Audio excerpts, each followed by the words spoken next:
ini orang keuangan isinya nih iblis atau setan. Jangan diambil lagi minyak di Meranti itu. Nggak apa-apa, kami juga masih bisa makan daripada uang kami dihisap sama pusat. Saya sudah punya kayaknya. Izin Pak Bupati.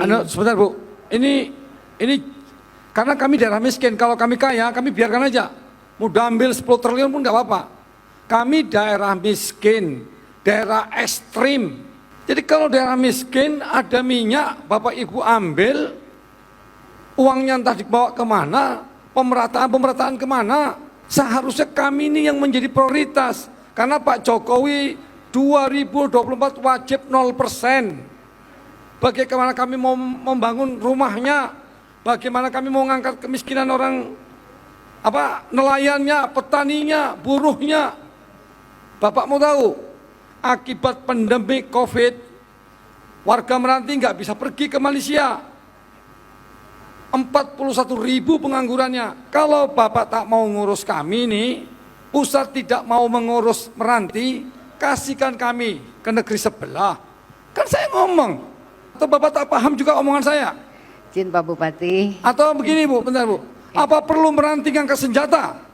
Kalau tidak bisa juga nanti kita ketemu di mahkamah Pak.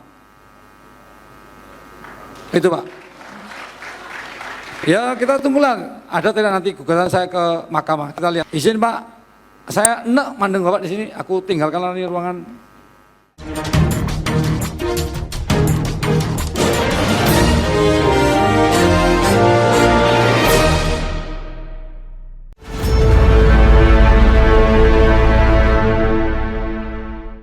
Halo, apa kabar Anda semua? Semoga selalu dalam keadaan sehat walafiat. Kita ketemu di hari Ahad ini. Ini Bung Rocky tampilannya agak beda ini, agak berapa ini, berbunga-bunga atau berbateri ya ini?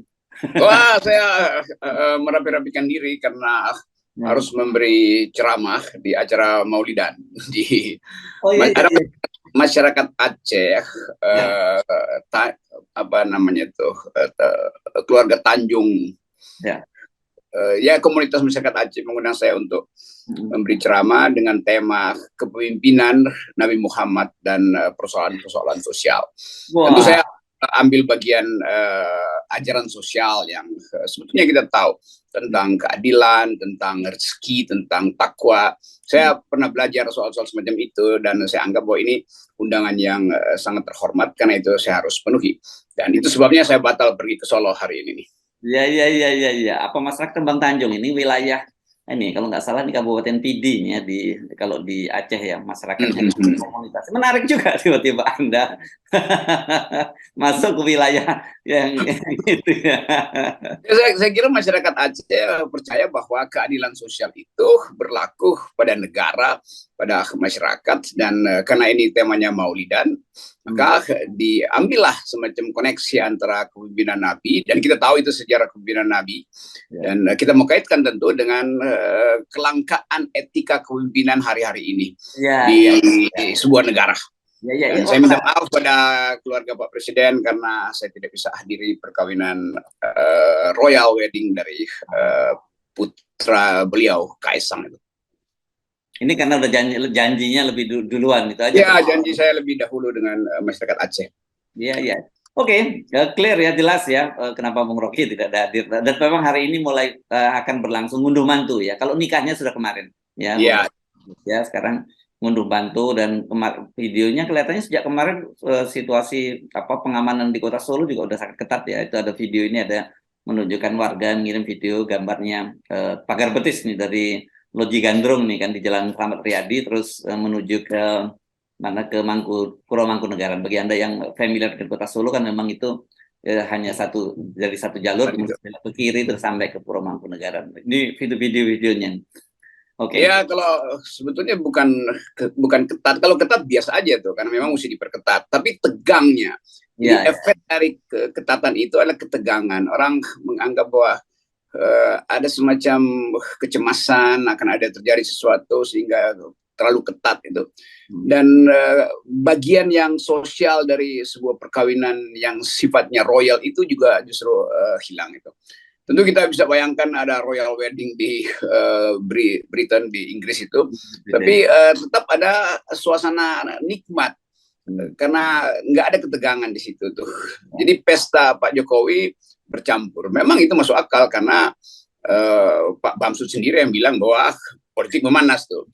Jadi Pak Bamsud justru sebetulnya memanas-manasi politik sehingga terpaksa Pak Jokowi harus tingkatkan 2-3 kali lipat keketatan di Solo itu. Karena Solo adalah pusat pemanasan politik kan sebetulnya. Semua orang ada di situ, tokoh oposisi juga diundang, itu bagus. Tradisi itu oleh Pak Jokowi, tapi ada yang berdebar-debar juga tuh, karena mungkin setelah pulang dari undangan ya dicopot jabatannya kan. Jadi banyak hal yang bisa membuat situasi makin panas, dan betul Bamsud mengatakan pemanasan politik sudah dimulai, dan itu memang faktanya ada di Solo. Jadi jangan salahin Pak Bamsud tuh, walaupun dia ikut panas-panasin. Ya, jangan dibelintir ya. Oke, ini peristiwa budaya kan sebenarnya. Kalau pernikahan peristiwa agamanya kemarin yang sudah terjadi. Kemarin, ya. Kalau ini lebih pada ritual budaya lah, ngunduh mantu dan sebagainya dengan pernik-pernik budaya Jawa yang saya kira dari sisi itu ya kita sepakat untuk tetap dilestarikan, bukan hanya budaya Jawa, semua budaya-budaya bangsa ini, karena itulah ciri kita sebagai bangsa Indonesia ya Bung Rocky ya. Itu semacam suruhan kebudayaan yang memang perkawinan itu kan dasarnya adalah menyatukan dua keluarga, dan kadang-kala kebudayaan adalah pengikat dari kesatuan itu. Ini maaf sekali nih, saya seolah-olah menerangkan soal perkawinan, tapi saya nggak punya pengalaman. Jangan sensi dong. Belum orang mulai mengkritik kan. Ya. Seperti kalau saya nanti kasih ceramah maulid di masyarakat Aceh itu, nanti orang mulai kasih kritik. Ini apa pengetahuan RG itu, iya, tapi kita menghormati undangan, dan itu artinya orang percaya saya bisa ucapkan beberapa hal yang memungkinkan kita bersahabat sebagai warga bangsa tuh. Ya. Dan itu sebetulnya keakraban Pancasilais tuh, bukan dengan koalisi yang tiba-tiba bubar lalu bentuk koalisi yang baru tuh, bukan itu yang kita maksud dengan persahabatan kebudayaan. Understanding saya kira kuncinya ya, saling memahami itu ya. Ya, silaturahmi itu pentingnya tuh. Ya, silaturahmi ya, itu paling benar gitu. Oke, mari kita ngomong tadi karena Anda menyinggung soal soal daerah-daerah tadi ya. Ini ada satu video yang dalam beberapa hari ini viral, ini video dari Bupati Meranti. Meranti itu, Kulon Meranti itu di Riau gitu, yang dia marah-marah karena soal pembagian hasil nih dengan orang Departemen Keuangan kelihatannya, dan dia mengancam walk out, juga meminta lebih baik diserahkan ke negeri tetangga, maksudnya mungkin Malaysia atau apa gitu, karena mereka merasa bahwa daerah itu diperas habis kekayaannya, tapi sementara yang kemudian hasilnya terbesar ditarik ke pusat. Ada satu fenomena lain juga, ini berkaitan dengan IKN, ada PLT Bupati Pasar Penajam Utara ya, yang tempat IKN Bung Rocky. Ini ternyata dia merasa miris gitu, dan minta agar, karena ini ada pertemuan dengan Universitas Parayangan Bandung, dia minta kalau bisa dibangunlah kampus Unpad di sana, karena menurut dia miris kalau sampai ada IKN dibangun tapi warganya itu tertinggal dari sisi pendidikan. Ya itu mulai terjadi pencerahan yang orang mulai bikin perbandingan antara, kalau di Riau kasusnya udah lama itu potensi, bahkan dari masih Orde Baru, Riau seolah ingin merdeka aja tuh. Karena saya berkali-kali ke Riau dan memang melihat ada kemiskinan di situ. Padahal itu di atas tanahnya ada sawit, artinya sumber uang. Di bawah tanahnya ada minyak, juga sumber uang. Jadi di atas tanah dan di bawah tanah Riau itu adalah kekayaan. Tapi dia hanya bisa menonton kekayaan itu pergi ke Jakarta tuh. Jadi masuk akal kalau Pak Bupati itu berang gitu, dan bahkan bersifat terlalu terang-terangan untuk mengancam bahwa sebaiknya kita pindah aja tuh, kita jadikan ini provinsi kesekian dari Malaysia misalnya tuh. Jadi itu hal yang masuk akal, bukan sekedar karena otonomi daerah, tapi karena fakta ketidakadilan itu. Surplus di Riau itu disedot ke pusat dan tidak kembali ke Riau.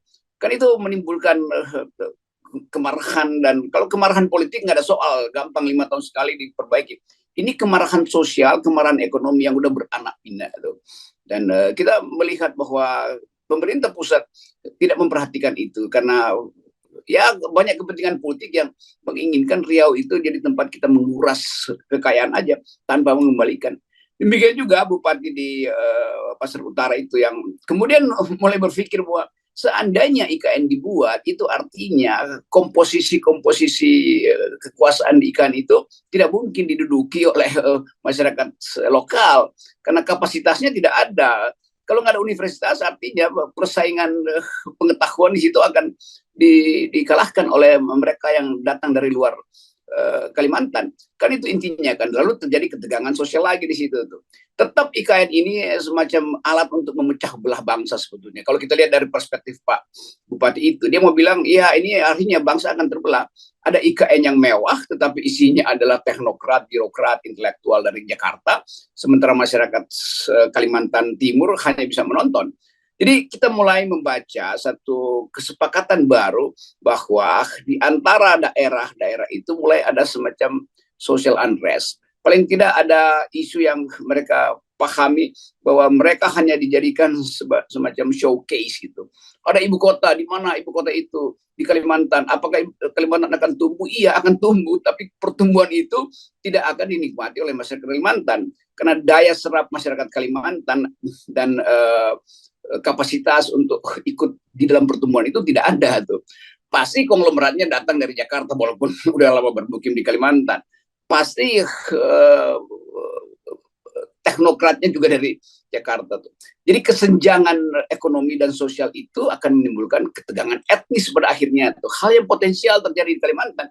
Karena kita masih ingat 20 tahun lalu peristiwa-peristiwa etnis yang menimbulkan kekerasan luar biasa di daerah-daerah khusus yang ada pertumbuhan ekonomi tapi tidak ada pemerataan. Ya, ini selama ini agak luput ya soal bagaimana pembinaan sumber daya manusia. Kita kemarin fokus pada bagaimana eksploitasi sumber daya alamnya. Dan kemudian Pak Jokowi lebih bicara soal Piala Dunia, soal ada mobil terbang, ada yang investor yang antri dan sebagainya. Tapi soal sumber daya manusianya ini yang selama ini kelihatannya nggak pernah jadi perbincangan yang jadi topik perbincangan ya, Bung Roky. Ya karena manusia nggak ada di dalam parameter ukuran pertumbuhan kan selalu dianggap sumber daya manusia bisa diimpor dari negara lain tuh. Untuk menempati posisi-posisi ekonomi maupun politik di IKN nanti itu ada surplus dari Jawa tuh. Kalau nggak cukup ambil lagi dari negara asing itu. Jadi sebetulnya gangguan psikologi masyarakat Kalimantan Timur itu baru mulai terasa sekarang. Ketika mereka membayangkan kalau ada mobil terbang, mereka ada di mana? Ada sebagai penonton melihat mobilnya terbang itu. Kan mobil terbang itu teknologi tinggi yang juga menyebabkan ongkos ekonomi untuk ikut dalam fasilitas mobil terbang itu nggak bisa dicapai oleh mereka yang punya pendapatan rendah. Kan itu artinya mobil terbang itu yang terbang itu adalah elit, sementara rakyat itu ada di landasan aja tuh. Jadi bagian ini yang orang anggap bahwa iya kalau kita lihat video-video Pak Jokowi di dalam laptop dia memang keren, tetapi siapa yang nikmat itu? Trickle down-nya kemana itu? Bahkan dalam perhitungan itu ruginya minta ampun kalau itu diteruskan tuh. Jadi beban ekonomi dari IKN itu sekaligus menjadi beban sosial lalu menjadi beban batin tuh. Karena orang membayangkan rasa iri. Sama seperti jalan tol yang dibangga-banggakan itu dan mereka yang hanya punya motor itu yang merasa ya memang kita ada jalan tol tapi saya nggak bisa lewat, saya cuma punya motor itu. Dan itu yang mulai dipersoalkan orang bahwa cara negara itu mengasuh rakyat menyebabkan kemarahan di IKN, kemarahan di Meranti, dan itu masuk akal. Kalau Bupati Meranti merasa bahwa dia dipilih dengan legitimasi kuat, dia mulai mempersoalkan. Kalau gubernur nanti diangkat oleh presiden tanpa legitimasi, itu artinya bagian-bagian demokrasi keadilan sosial justru akan membahayakan pertumbuhan di Meranti, soalnya membahayakan politik di Meranti itu. Jadi sekali lagi yang kita sebut potensi otonomi daerah itu untuk bikin koalisi anti pusat bisa terjadi dan kita bisa ulangi peristiwa-peristiwa di tahun 58 pemberontakan PRRI segala macam karena elemen itu masih ada. Masyarakat Riau masih punya semacam obsesi untuk mengatur diri sendiri, bahkan membuat negara sendiri itu. Demikian juga bagian-bagian di Indonesia Timur. Nah, Indonesia Timur juga begitu. Kemarin juga viral video bagaimana pidato Pak Jokowi yang membanggakan pertumbuhan ekonomi di Maluku Utara ya. Ini Ternate ibu kotanya yang sampai 27% dan menurut Pak Jokowi ini tertinggi di dunia, dan kemudian beliau membanggakan soal adanya tambang dan hilirisasi di situ. Tapi kemudian muncul jawaban dari, saya kira ini mungkin aktivis yang menyebutkan bahwa iya, pertumbuhan 27% itu sama sekali tidak dinikmati oleh rakyat, yang terjadi itu dinikmati oleh para pengusaha Cina, pekerja Cina gitu. Nah, ini kan yang selalu kita sebut sebagai ketimpangan atau kesenjangan sosial. Dan angka statistik itu sebenarnya tidak bisa menjelaskan detailnya, karena itu hanya besaran yang kita sering sebut sebagai Gini rasionya gitu ya. Ya, saya beberapa kali pergi ke Ternate dan melihat secara real bahwa itu kemiskinan tetap ada di situ. Tuh pantai-pantai tetap nelayan bikin warung kecil-kecilan. Jadi kalau Pak Jokowi lagi pidato dan didengar oleh orang semacam Margarito Kamis, itu dia akan ngakak tuh. Ya memang makronya begitu tuh. Tetapi bagian mikro dari ekonomi itu nggak begitu, karena ada disparitas yang tinggi. Kalau 2-3 orang kaya pasti dia bisa tarik tuh berapa sih populasi Ternate untuk dijadikan agregat untuk menunjukkan bahwa itu 23% pertumbuhan, iya, tetapi 23% bertumbuh pada 3 orang doang. Kan begitu cara lihatnya tuh. Dan itu bohong semacam itu yang membuat orang jijik dengan politik istana itu, karena mau memamerkan sukses sambil menutupi sukses kayak karpet merah, diperlihatkan ini karpet merah, iya, tapi di bawahnya itu sampah kan. Dan kemiskinan itu ditutupi di situ. Itu yang biasa disebut sebagai the pyramid of sacrifice, bahwa ada piramida yang berhasil, tapi di dasar piramida itu berantakan tulang belulang, hasil eksploitasi dari mereka yang ada di pucuk piramida. Terusin kan sekarang ini pemerintah baru saja memekarkan wilayah di Papua yang menambah lagi 4 provinsi ya. Terakhir kemarin provinsi Papua Barat Daya. Jadi sekarang total kita ada 38 provinsi, dan ini sebentar itu akan nyimpang dikit. Ini dengan 4 provinsi ini kan berarti ada bupati dan juga kepala minimal gubernur yang diangkat juga oleh presiden. Jadi makin banyak nih Bung Rocky ya, yang pejabat-pejabat yang diangkat oleh presiden itu makin banyak ini. Tetapi kita yang akan fokus bahwa sejauh ini pun juga keluhan yang sama di Papua kan seperti itu juga. Jangan sampai kemudian pemekaran wilayah ini hanya semata-mata hanya menjadikan permainan para elit, tapi sebenarnya nggak ada dampaknya kepada rakyat di bawah, nggak ada apa-apanya. Ya, kita tahu itu Papua pengendaliannya bukan dari Papua, walaupun ada otonomi, tapi pengendalian langsung dari Jakarta tuh. Dan bagian-bagian yang bersifat intrik di situ kan dengan mudah kita baca tuh. Betul bahwa ada pemekaran, tapi gubernurnya ditunjuk, itu artinya akan ada cashback ke seseorang yang menunjuk. Kalau kita lihat statistik datanya sekarang itu udah 60 atau 80 gubernur yang ditunjuk oleh presiden tuh. Itu kalau kita transformasikan jadi suara itu kira-kira 180 juta orang. Yang bupati wali kota ya, Bung Rocky, bukan bupati wali kota itu. Ya, bukan. Jadi kira-kira udah hampir separuh, 100, lebih dari separuh, 180 juta manusia ada di bawah kendali istana melalui bupati yang ditunjuk itu. Jadi udah pasti kalau disebut konstituennya siapa, ya udah pasti bupati-bupati yang ditunjuk Pak Jokowi akan mengarahkan konstituen-konstituen itu atau rakyat daerah itu untuk memilih seseorang yang disenangi Pak Jokowi sebagai capres. Jadi di situ ketidakadilannya tuh, bahwa bukan sekedar penguasaan daerah, tapi langsung itu berefek pada kampanye nanti itu. Lain kalau kan semua bupati itu akhirnya satu partai istana kan. Jadi di situ soalnya tuh.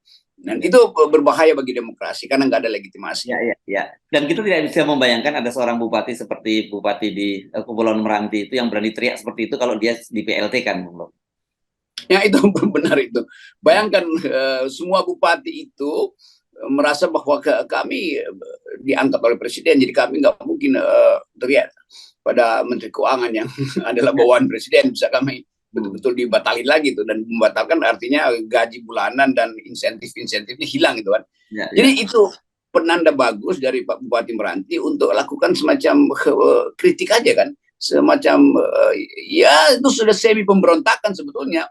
Kalau dalam sistem NKRI Orde Baru udah pasti dicopot dia dan dipenjara tuh. Tetapi itu konsekuensi dari ketidakadilan yang berlangsung sampai ke daerah. Kalau ada pemerataan pembangunan, Pak Bupati pasti menganggap Jakarta paham tentang teriakan rakyat Meranti itu.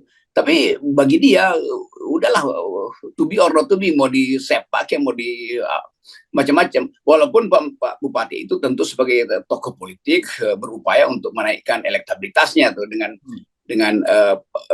menunjukkan otoritas dia tuh. Tetapi orang harus lihat protes sosialnya. Kan banyak orang juga menganggap nih bupati ini caper doang nih karena mungkin mau jadi gubernur atau ada jabatan lain. Itu soal kedua tuh. Yang penting dia punya harga diri untuk mengatakan saya bupati punya legitimasi, karena itu saya berhak untuk mengkritik kebijakan pemerintah pusat yang eksploitatif terhadap Kepulauan Meranti. Iya, dan setelah nanti lebih dari separuh 272 plus ini ada gubernur 4 provinsi ya di Papua. Jadi 4 setengah ya, berarti 276 lah Bung Rocky yang ditunjuk oleh presiden nanti, oleh Mendagri dan presiden. Saya kira kita tidak akan saya kira ini pengendaliannya akan lebih sempurna lagi dan tidak akan muncul aspirasi-aspirasi daerah, dan itu berarti aspirasi dari rakyat juga tidak akan terakomodasi oleh pemerintah pusat. Nah, itu intinya tuh, aspirasi rakyat tidak mungkin diakomodasi oleh pimpinan yang ditunjuk oleh raja, oleh presiden itu. Jadi dalilnya begitu sebetulnya. Ketidakadilan dimulai dari proses penunjukan itu. Pengangkatan PLT yang sekedar dimaksudkan untuk pengendalian politik itu udah pasti membatalkan aspirasi demokrasi itu. Dan sering saya katakan bahwa 2,5 tahun PLT bekerja itu artinya dia akan korupsi 2,5 tahun karena nggak ada yang awasi, rakyat nggak berhak sebetulnya tuh, karena dia bukan dipilih oleh rakyat, dan 2,5 tahun itu ada separuh dari tahun pemilu. Jadi kita kembali pada sistem kerajaan, bahwa bupati itu ekstensi aja dari kekuasaan raja itu. Raja suka-sukanya ngangkat bupati supaya bupati nyetor. Itu namanya politik apanase, itu menyetor pada raja.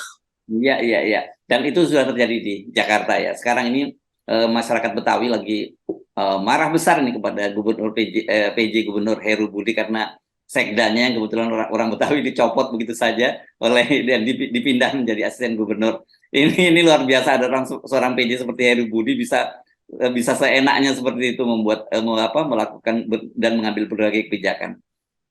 Ya itu kan ngapain sebetulnya copot-copot kan? Buat dia kerja aja tuh, lanjutkan apa yang belum diselesaikan Anies itu, perbaiki bagian-bagian jalan yang belum sempat diselesaikan Anies. Bukan mengganti orang-orang Anies kan, ini kan bukan orang Anies, ini pekerja teknokrat, birokrat DKI yang udah bertahun-tahun kerjanya sama. Cuma karena ada pesan-pesan khusus dari istana, itu takut nanti justru yang ditinggalkan Anies itu akan mengintai kebijakan pejabat gubernur. Dia statusnya pejabat kok, apa hak dia untuk melakukan sesuatu yang sifatnya radikal itu? Kan nggak bisa itu. Tapi kita tahu bahwa itu pesanan, dan itu bisa terjadi di 274 kabupaten kota yang lain itu. 276 jadinya ya nanti ya. 276. Dengan Papua ini.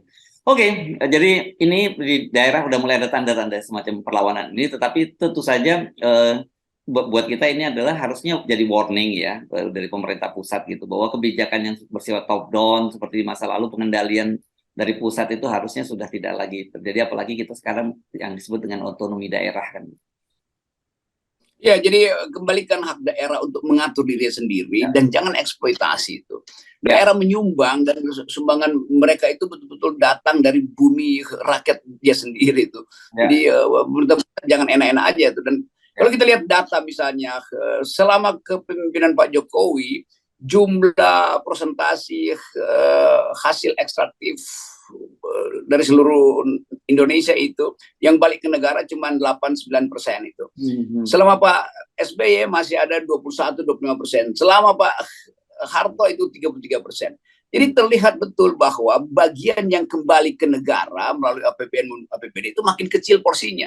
Artinya yang dirampok oleh elite itu yang disebut oligarki itu jauh lebih besar di era Pak Jokowi dibanding era Pak SBY dan Pak Soeharto tuh. Jadi kalau untuk lihat itu betul-betul memang perampokan kok, apalagi istilahnya itu. Ya, oke. Dan saya kira salah satu yang proposal yang kita usulkan untuk menghentikan perampokan itu kita mulai dari 0. Ya. Ini kebersihan batin itu mulai dari 0, kebersihan politik juga mulai dari 0. Thank you, Bung Rocky. Iya.